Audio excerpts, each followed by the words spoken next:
What I want to make sure to do is invite all of our presenters to get back on camera here. And I wanted to throw a question here for you, Brittnay, real just to start us off here. Somebody had put in the chat, shamelessly asking for your contact info to see about setting up a first tooth training. Is that something that anybody can take advantage of, that we have that opportunity to do? Primarily, I work with our network. So in Columbia Pacific, Jackson Care Connect, and under Health Share. I'm available for training and those materials and all that great stuff. But we will be sending out links to our materials so anyone can really access those and review that and have the information at their fingertips to help with implementing services. Awesome, awesome. Just for all of you attendees, how it usually works is at the end of the session here today, as soon as we disconnect at the bottom of the hour or so, we send out an email that has the copies of all of the slides that you've seen here today, a survey link to fill out to go ahead and get your CME, and we can add all these resource links to that email here today. So any of our presenters want to add resources or things of that nature, happy to do that, and great towards that degree. You had mentioned that one resource, Brittnay. When do you anticipate that that's going to be available, that one document you were sharing? The toolkit. Yeah. Yeah, it's already available on our websites. We have one for each region, actually, Oh, Paul. So great. with the communication that you send out, it's just branded specifically for each region, but it's Oh, all the perfect. same content. So it all has the same information. But yeah, it's already available on the website. And I'll see if there's anything else I can pull up too for resources that we have. Um, Let me see if I can pull it up right now, plug in the chat. And then there's lots of links embedded in that toolkit. So that will provide even more information and resources for folks. Awesome. And then here's a question that came in. Here's from, I'm going to call out when folks acknowledge themselves. I love to be able to identify them in their questions here. This is from Tiffany Pickard, FNP at Columbia Health Services. I've never thought about kiddos with braces or orthodontia. Can we still apply varnish for those patients? Yes, most definitely. You can apply varnish. So uh, definitely just getting around the brackets, make sure you're getting on the teeth. So it might be just take a slightly bit more time to go above and below and around those brackets. But yes, having orthodontia can be very difficult for kiddos to keep those areas clean, prevent those cavities. I had braces and definitely received some of my demineralization on my teeth from those. So there's certain areas that can be difficult. So it will definitely be beneficial and helpful to those kiddos with ortho to receive fluoride varnish as well. Right. And then I wanted to ask a question to Erin and Kerrin, just because I love some of the stories you're talking about, the perspective of young people and children that come in and are, leery of treatment, or, I mean, so much of our personalities are being defined when we're children, right? And I was really taken by what Amit said at the beginning of the program, where he was talking about how, just the confidence of being able to develop a smile, something that we don't really think of as like this clinical thing, right? When but it's just so impactful in terms of how you're able to carry yourself in the world, right? How you feel about yourself. Do either of you have any stories about the way that patients have come to be able to present themselves or feel more self-esteem or confidence about themselves as a result of having a positive treatment experience? Anything you care to talk about? I personally, I was funny. I was telling Erin before this, I recently had an experience with a 14-year-old young lady that refused to show me her teeth during the exam. And when finally, I explained to her why it was so essential that I wanted to see her teeth, and she just had profound decay.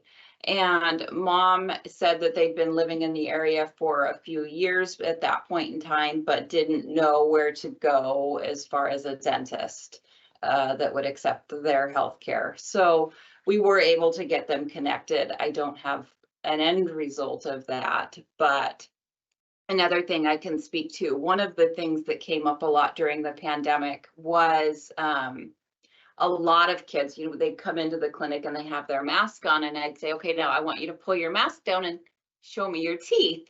And a lot of the teenagers were like, because they weren't brushing their teeth during the pandemic when they were wearing a mask, because nobody was going to be seeing their teeth at school. So that was definitely, I think, an essential time for us to really discuss the importance of oral health, in terms of, it's not just because people are going to see fuzzy teeth. We really, really need to protect your oral health. Yeah, it's like what a vulnerable moment in terms of like being able to connect. I mean, it's just and when you think about too, it's just like us, when we're teenagers, right? I mean, we're so resistant to so much. I mean, that doesn't seem like it's that long ago to me mentally. Like we're very self-conscious, and it's just these interactions just make a huge difference. So I think it's really really something. But yeah, I mean, I think our audience loves to hear those kind of stories, and anything that you feel like sharing about the interactions that you've had with any age children. I think in terms of showing how much appreciation there is, and once you get past that vulnerability, it's just wonderful to hear. I know, Chelsea, I really like when you were talking about the language on there, and about how it can be so stigmatizing. We're talking about doing a session coming up in the fall for Meds Ed that just talks about stigma in general, right? I think that that it's just some of those things that where sometimes we have such zeal to impart a lot of clinical information sometimes that we forget that the way we do it is sometimes more important than the content we're providing sometimes. But you'd said something, I'm seeming to recall a story about a mom's self-esteem and dentures. Would you be willing to share that a little bit more and talk about that? Yeah, I'd love to. Many of the moms that we've been working with have been using substances for a very long time, and some don't have any teeth or just have a few teeth left. And I have two stories. I have a mom who got into recovery and into Project Nurture during the birth of her baby, so right after delivery. And then she was successful into getting into residential treatment. She had her baby with her. She went into sober living after she graduated from treatment. And during this time is that year postpartum, right, where this expanded Medicaid coverage to be able to have expanded dental benefits really impacts the moms that we work with, because she had to have so many dental appointments throughout this year postpartum to be able to address the severity of her dental needs. And so we do a celebration at 1 year postpartum. That's sort of like when someone completes Project Nurture. And so she came to her celebration and she had just got her dentures, like her permanent dentures, and she like came into the room just beaming, and it was like, and everyone was like, oh my gosh, you look gorgeous, this is amazing, and it was just, you could tell how her whole being and way she walked and the way she presented herself and the way that she felt about herself completely changed by being able to have that expanded dental support for a year postpartum. Back in the day when it was just 6 weeks postpartum, she never would have been able to have that throughout, that extended care, and been able to, because she didn't engage in care until the birth of her baby, right? She didn't engage in any kind of healthcare or Project Nurture until then. She wouldn't have been able to get those dentures. So that Medicaid expansion to a year postpartum is really, really impactful. And then my other story is the mom that I'm working with now, and she also has very poor dentition and just has a few teeth left. And she said to me that, well, I think I'll be able to maybe come to group and to do things a little bit differently when I get my teeth fixed, right? Like, this was such a huge thing for her. She talks about how she wanted to have a job, that she was really looking forward to getting a job, but she didn't even want to try to get a job until she had teeth, right? Because of the stigma, because of the shame. And so when we're looking at all these how oral health care can impact people's social determinants of health. Like if you don't have teeth, if you are in that space where you have really poor dentition, it's going to stop you from doing a lot of the things that are going to make you be able to be a successful parent. So just wanted to shout out those two stories. Those are amazing. Those are amazing. I think it's important to always remember those human emotions that are behind every interaction that's on here. So thank you for sharing those. Brittnay, I want to make sure, did we omit some of your slides at the end? Did we forget a segment that we need to still cover? Because I think maybe we did. It was just a couple slides that I figured we might be able to talk about or include. I didn't know if we needed to, because time, I would much rather have. Well, we're really good on time, right? And here's Okay. the thing. Here's the thing. Is I was just surface back up here because I got so distracted by our Adventist friends here, and they had such a powerful closing. I was just like, I forgot to go back to your work. But Brittnay has some other things on here, and I think it tees up perfectly with one of the questions that just came through, because somebody asked, and it's a broad question, right? Can we learn more about the dental benefit and the dental referral process? So if you want, I can even drive slides for you, Brittnay, if you Sure, want. that would be great. Yeah. So we could definitely go over a little bit of healthcare navigation and benefits. Another one of the things that I like to mention everywhere that I go, kind of sprinkling oral health. Again, not just across medical, not just across behavioral health, but tapping into traditional health workers, CBOs, all those fun areas. We want to reinforce and educate everyone, not just members, but our network, that all Medicaid members have a dental benefit. And that might not sound too unique. However, Oregon is very progressive and it's extended through adulthood, right? So it's one of the top 3 states across the United States for dental benefits for Medicaid. And so many states don't offer dental benefits for adults. So very comprehensive dental benefit package for all. And then for pregnant patients, they have enhanced benefits. So that's even better. And those are extended 12 months postpartum as well. Definitely after baby's born can be a super busy time. So if we can get them in before baby's here, even better, right? Given all those things that can happen, set up those routines. Let's get everybody healthy before baby's here. But lots of great benefits. I'm not going to go into too much detail, and that's why on here I put, a member's best resource to discuss their dental benefits, what's covered. It would be through their dentist. And so that kind of leads into the discussion, well, I don't know who my dental plan is, or I don't know where I can go to the dentist. Like, we get that a lot, right? So that kind of tees up thinking about back to health, that large umbrella that I said. What does that mean for each individual? And for you and I, it can mean, okay, I go to the dentist yearly, I go to the doctor yearly. For others, it might be, I have all of these other types of appointments just to get me stable.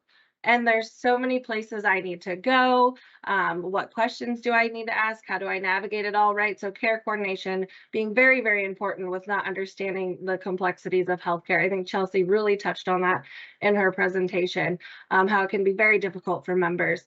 And so how do we help with that care coordination piece? So here at CareOregon, we always, for our trainings and support for our network, share different ways that members and providers or other organizations can look up or try to find a member's dental plan. And so it can always be found on a member's OHP card. However, when I worked out in the community, more times than not, they didn't have it on them, right? So they're like, I don't know where I'm going, don't know what I'm doing, don't know how to get a replacement card. Can you just tell me what I need to do, where I need to go? So if they do have their card, definitely their dental plan will be listed on there, as well as if they're assigned to a specific clinic, it will even be listed on there with the contact information. So that's great to know, great to have. However, that can be difficult given those circumstances. So you noticed that Chelsea and Erin and Kerrin and Diana mentioned all about our dental portal and our dental care request. So this is something that was implemented before my time. Really amazing tool that we added the infrastructure for our networks, right? So providers might not have the time to look up dental plans. Do they have the means to look up a dental plan, right? How do we implement that in a workflow? And then how do we connect them to their dentist, right? So it's even complex for other providers. So in creating the dental care request, our networks are able to submit these online forms with basic patient and clinic information and the current circumstances. We receive these, and then we are sending out these lists to all of our dental plans that are contracted with our CCOs, and they are providing direct care coordination for these members. So transportation, language services, getting them established with that dental home, making sure, geographically it makes sense. Maybe they moved, maybe they want to change dental plans, all those things. So we created this so our network had a way to have that navigation for members for dental, right? That's historically hasn't really been a thing and can be very difficult. And so we built this out, been running great, and with the implementation in our value-based payment to include oral health integration, we have seen lots and lots of providers and organizations in our network utilizing it. So what is the next step? Closing the loop. So whenever a provider is submitting a request, where does it go? What happened? What happened with the member? Were they able to get scheduled? Did they get in? So we are working on closing that loop for our entire provider network who's currently utilizing our dental care requests.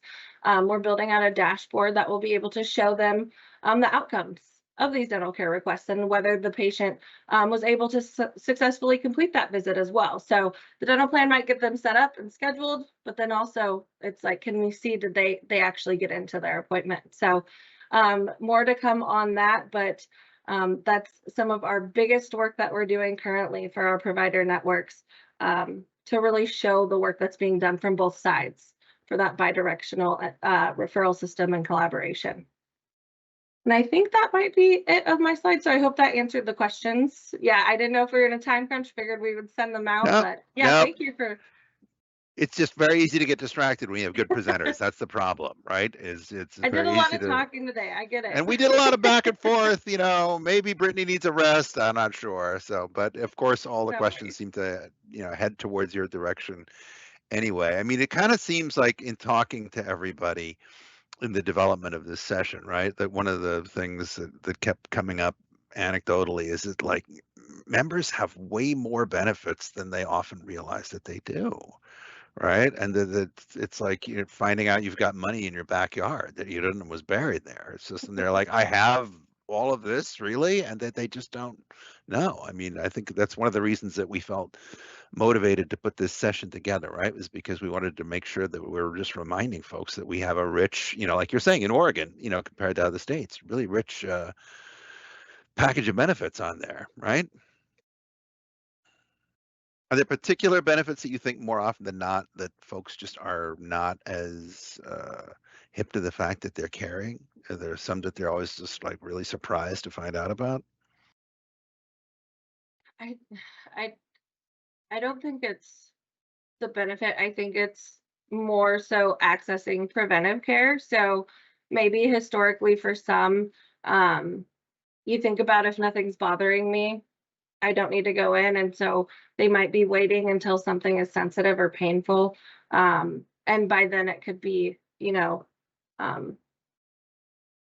too far gone for, depending on the situation. So that's where it comes into extractions of teeth and things like that. So that's why we want to really reinforce preventive care when and where possible, set up those healthy habits. It's still, benefits can be slightly limited, but like I said, we're one of the top 3 states here in Oregon with the benefit. So I feel really proud to be an Oregonian for that respect and helping our Medicaid members with that. That's great. That's great. And then like just jumping briefly outside of like Medicaid, right? Like we've put a lot of emphasis this morning on like maternal and pediatric scenarios, right? Like if you're running into situations that might be more in like the Medicare space, right? Where extractions become necessary, due to age, folks are needing to navigate things like implants or things like that. What are we able to talk about in that space? So for like dual eligible folks who have Medicare and Medicaid, that's great because they have a dental benefit. Unfortunately, Medicare doesn't really have a full dental or any benefit really. However, if we're speaking just about CareOregon, we do have some added benefits for our Medicare folks. So there is a dental card for that to help with that. For anything outside of the benefit that might not be covered, they can use that for. So definitely want to support our Medicare population with oral health as well. So we implemented some extra things in that. So, and that was really great to include as well. Yeah, because somebody had a question about dental implants, and they were just wondering about the degree of coverage that exists for that. Yeah, those aren't covered at this time under Medicaid across the board. So unfortunately. But things change. One never knows, right? So Yeah, I always say let's keep engaging in preventive care and try to stay healthy. But if we can show that people are accessing dental and utilizing their benefit more, that it can only go up from there, right? We can only expand on it. So we've gotten to this point because of, where we were and what we've been doing. So I'm hopeful for the future on that. Fantastic, fantastic. Oh, here comes another question that's coming through right now. In terms of fluoride supplements, right? What age do they need to stop needing to have these prescribed? I think the presentation said start at 6 months, but how far do you go out before you stop? Yeah. Yes, we can prescribe up until age 18. Until age 18? Yes, oftentimes they receive it in our school system. So they administer it with parent permission in schools. And so definitely need to be asking that if they're receiving fluoride also from their dentist too. So as we know, it's safe if consumed in appropriate amounts. So if they're receiving too much, you want to make sure you're not over prescribing as well. Okay, so up to age 18. And do you find most schools are implementing that as far as what you're encountering? Mostly, yes, it did also stop during COVID. And I think it's only been, in my understanding, just the last couple of years that it restarted, and mostly in the younger elementary school. I don't think it's in junior high or high school, but No, and I can say that at least for one of the schools that I see kids from, they've just completely done away with their fluoride program altogether. Wow. yeah. I'm sure, resources across the place for schools, right, are always challenging. But I was fascinated by what you said earlier too, that there's still like this prevalence of myth and superstition, if you will, and a lot of the myth busting needs to still happen about Yes. fluoride. It kind of blows my mind in this day and age that still is going on. But you sounds like you still encounter a lot of that needs to be Quite a bit. Wow. Yeah. It's part of our job, immunizations, everything. It's Yeah. I guess it shouldn't surprise me because we've seen a lot of people have, very, challenging perceptions around vaccines and things like that too, that, we're still trying to basically, maintain that, yes, this is the 21st century, right? We're still, there's still science. Let's not, start thinking that there's not, right? So, right. but I guess that need to reinforce, and I guess, from a human perspective, to reassure folks that what they may be reading online, or hearing from their neighbor isn't, fact-based or something that they should, put their kids' future health in jeopardy by believing, right? So If I can, I just wanted to speak a little bit more on the myths that I have one set of parents specifically that every time they come in for their child's wellness exam, dad has a new concern regarding fluoride. And it's interesting that at every visit, they've still let me put fluoride on their son. But I also know every single appointment is going to have that stressor associated with it, that dad is going to bring a new concern regarding fluoride to that appointment because he's got online again. yeah, he's done his research. Yes. But they still let me put it on every single appointment. So every that's time good. we dispel those myths. Yeah. And so a lot of times I think that sort of, I think, is reinforcing the perspective that for a lot of folks, it's like they want to be heard, Mhm. right? And that you're just acknowledging that it's a concern. It doesn't mean that they're going to drive off road and not allow the care to happen, but they just feel that they want to be heard and acknowledged as being part of the care that's being presented. I mean, does that seem like a fair Yeah, summation? I think just to acknowledge that, yeah, that would be scary to read that, but this is what the data shows us, and this is what our history shows us. Yeah. I And hope- also hear, from families that, oh, I'm using fluoridated toothpaste. I don't need any additional supplements, or I'm using fluoridated mouthwash. So if you think about it, if you add all these things together, it may sound like a lot of fluoride to a family. So oftentimes, if they will decline the fluoride prescription, the supplement, they will agree to the fluoride varnish. So I consider that a win amongst itself.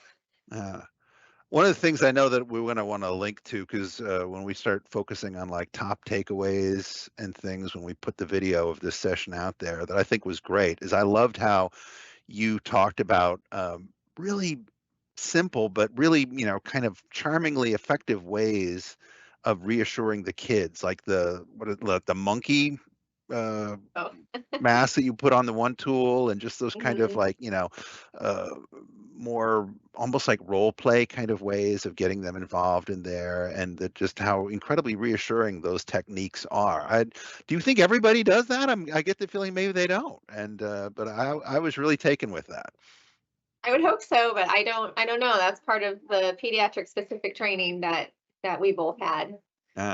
But my guess is that's really effective, and that helps, It provide is. a lot of reassurance, and that there's very little. I mean, I'm sure that, there's a whole spectrum of kids, right? And some kids have, disabilities that make it challenging to provide care, that they're more reluctant to engage that way. But it just seems like those kind of practices just go a long way to creating buy-in. And it's just like, if you can get somebody in childhood and they start having, because we've been talking a lot, right? I mean, so much of like what, Chelsea and Diana were talking about, were like, oh, adults coming in, right? And they still have this, dentist, no perspective, right?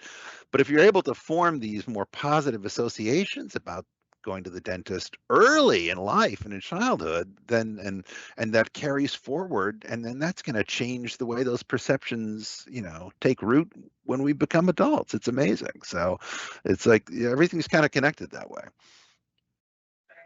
And a lot of pediatric dentists now really create a fun atmosphere for kids. My children's pediatric dentist specifically had TVs on the ceiling, so when they lay back, they put their headphones on and just lay there and allow them to do whatever work they want to on them. There's movie theaters and arcades in the waiting room. So really, I talk about that with my patients, that it can be a fun thing and an outing for the family versus, something daunting and scary that they need to dread. So instead of like pitching it as, hey, you're going to go in for a, extensive, dental cleaning. Hey, we're going to go in and watch about 6 episodes of Paw Patrol. Does that sound good? Oh, okay, Mom. Yeah, I'm game for that. That sounds way better. So it's all in how you sell it, I guess, right? Yes. So excellent. Well, And oh, go ahead, please. Yeah, this is Chelsea. I would just add that it would be really great if they had those same things for adults, because adults have a really negative, I mean, even adults who don't have trauma and history of substance use disorder, right, have some baggage when it comes to dental. So gosh, it would be really great if we could have some TVs on the ceiling and some headphones. That would be awesome. I don't know if we need the monkey mask and the, on the camera, but maybe just having some of those distractions would be really great.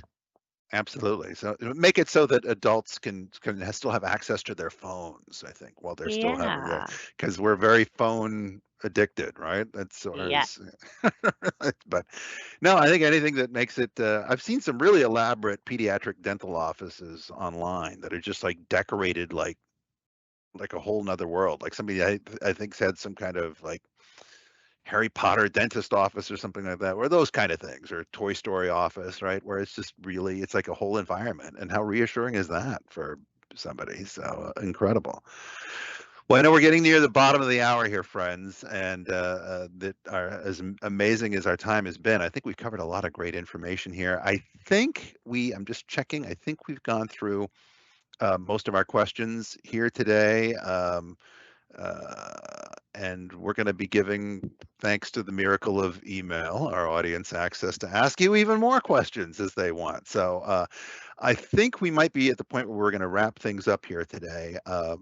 Because your time is incredibly valuable, and I know all of you have patients probably you need to see today and everything. But want to just thank all of you for helping put this together and being so generous with your expertise and your time. I think this is a message that doesn't get heard to the degree that it needs to necessarily in primary care, and we're just really excited to be able to get this out there. One of the nice things about having these presentations is, folks who attended us with us here today were able to experience this, but because we record this, the extended life beyond this morning for years to come will be, we'll just keep sending this video out there for people to continue to have access to it, which is just awesome. So I think it will have a real enduring life and a lot of sustained value for that.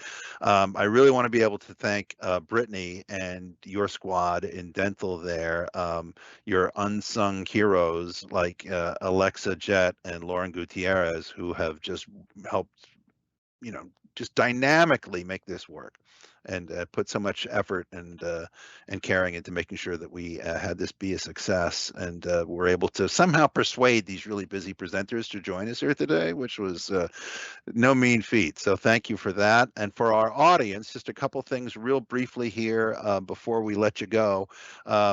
Real quick, again, I want to mention that we are going to be sending out promotional material and opportunities to enroll in our National Speaker Series that debuts this fall that we're producing with the Office of Equity, Diversity, Inclusion. These are two phenomenal speakers that have a lot to say about relevance to our audience and the times we live in. So I highly encourage you to keep your eyes peeled for those signups, which will be coming shortly.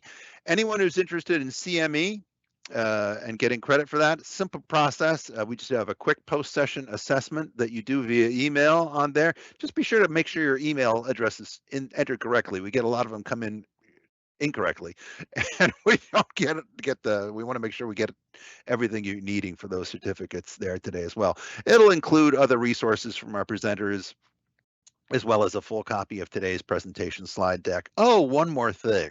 I always like to make sure folks know that the Meds Ed program would not exist without the support of the CareOregon brand marketing and communications department, including the incomparable Ian Youngstrom, who is our video producer, who works harder than just about anyone I know in terms of being willing to selflessly coordinate tech rehearsals and production expertise to this program. We couldn't do it without you, Ian, so it's amazing that we are able to have you with us in the partnership that we do over the years. You should go take, I don't know, a few months off or something as a reward. And think about it. Just, it's okay with me, man. You've earned it. And to all of you out there in our audience, thanks for being ongoing supporters of the Meds Ed program, and most importantly, for all the care that you provide to our members on a regular basis. Thanks also to Dr. Amit Shah, our Chief Medical Officer, for joining us today and for helping make sure we stay on the right road with this integration of the different aspects of care. We appreciate you all. Thanks for joining us for a great morning, and we'll see you soon at the next installment of CareOregon's Meds Ed.